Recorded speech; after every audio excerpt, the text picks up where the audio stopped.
everybody, and excuse me if I just scared someone to death with my no makeup face. Today I'm gonna be doing a natural everyday makeup look, but once using 10 high-end makeup products worth around $1,000 and once using 10 makeup items worth just around $10 from the dollar store.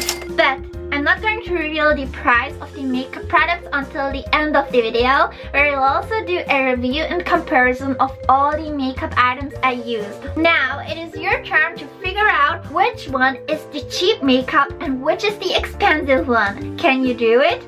Go!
This here is the $1,000 makeup face.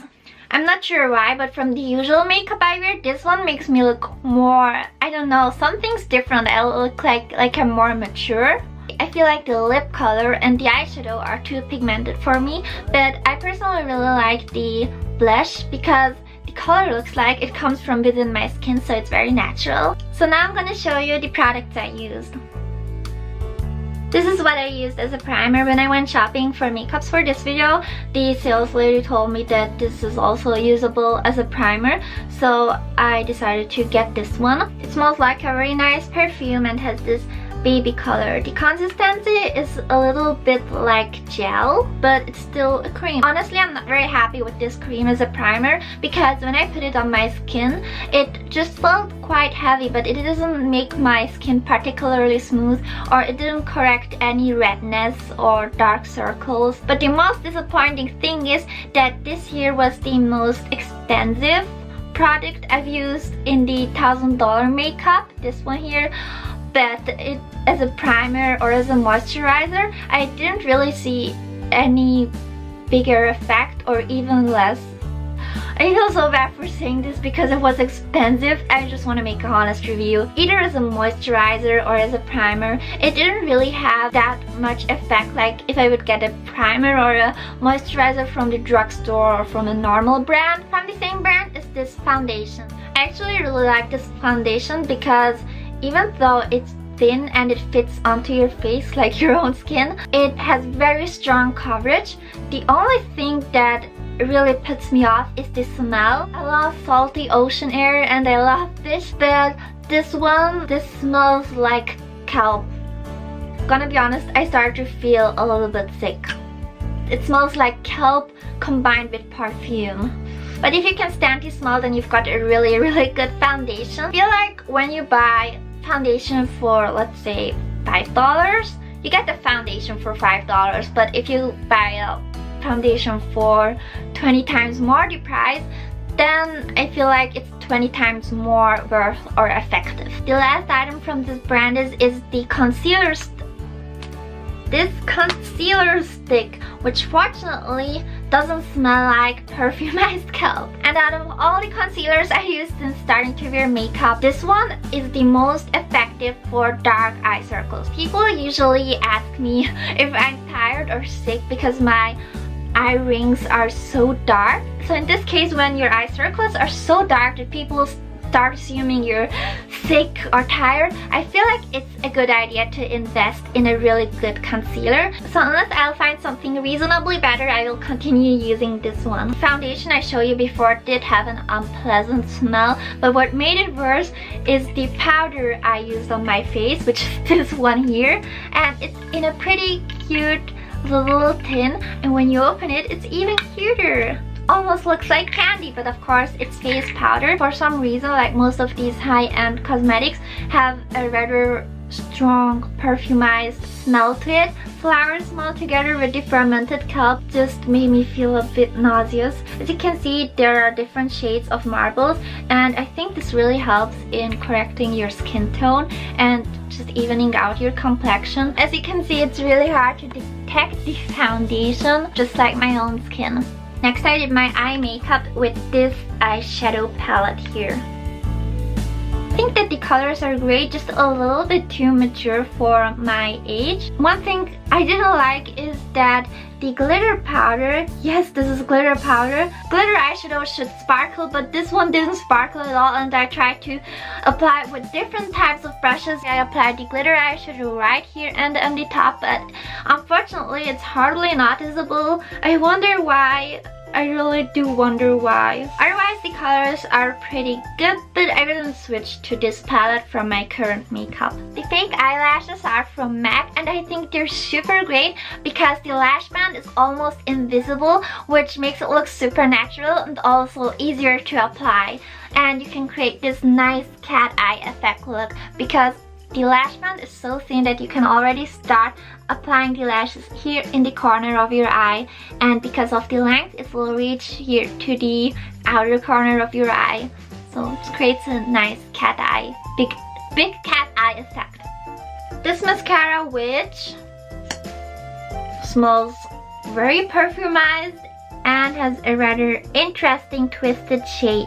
I think that this twisted mascara brush shape is really practical to reach to your lower lashes and applied without smearing it on your face. So it might not be very noticeable because I used it on my fake eyelashes, but because I'm curious, I'm gonna apply it now on my lower eyelashes and see what it will look like.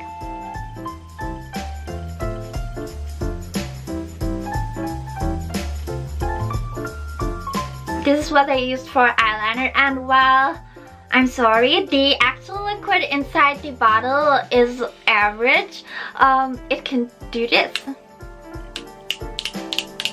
When applying eyeliner, it's usually hard to get into these really, narrow corners like inner eye corner, or just get that perfect curve in between, and that's what this function is for. For blush, I've used this, and I think a lot of you guys have seen this before already, but it's the infamous Rose Petal Blush. Because of how real and dainty flower petals look, it was a mystery to me how to get the blush with a brush from the flower petals, but it's actually really easy. Just get normal blush brush and then swipe it over the flower petals, and this is where I was worried. I thought that they would break immediately, but they're surprisingly strong and don't tear at all. I think it's really cute and easy to use. It's a bit too luxurious to use for yourself, but I would definitely recommend this as a gift for someone. Now onto the lipstick.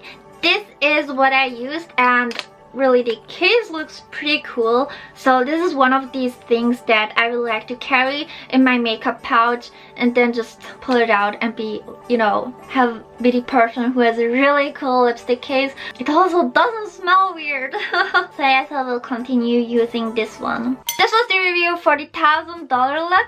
Now let's see how much different the dollar store review will be. Surprisingly, it doesn't look or feel or smell that different. It's just that the lightest foundation they had at the dollar store doesn't exactly fit my skin tone. The dollar store foundation is much thicker, so I suppose it won't let your skin breathe as well. For applying the foundation, I use this smooth base here, which should serve as a primer, but really it's just a white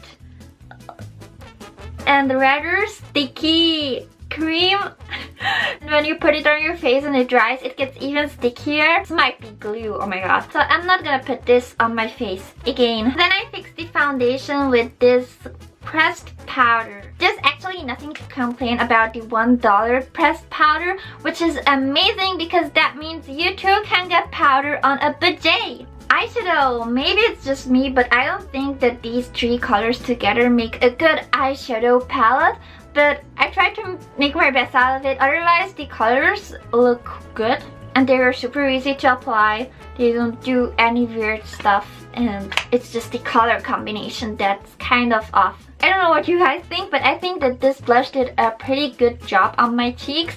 The only downside is that it's really hard to get the actual blush on my brush. So I had to do some rubbing and scrubbing, but in the end it looks pretty nice. Concealer from the dollar store. Because the concealer itself is so hard, I couldn't get it on my finger. I just had to break off some of the concealer and then rub it between my fingers to warm it up and get it a little bit more soft. And then I finally could apply it on my face. But I think this isn't even worth it on a budget. Yeah, okay, the font on the bottle looks a bit tacky, but it looks like normal eyeliner. I'm actually surprised how well the eyeliner from the dollar store works. You can draw thin lines or thick wings like these here.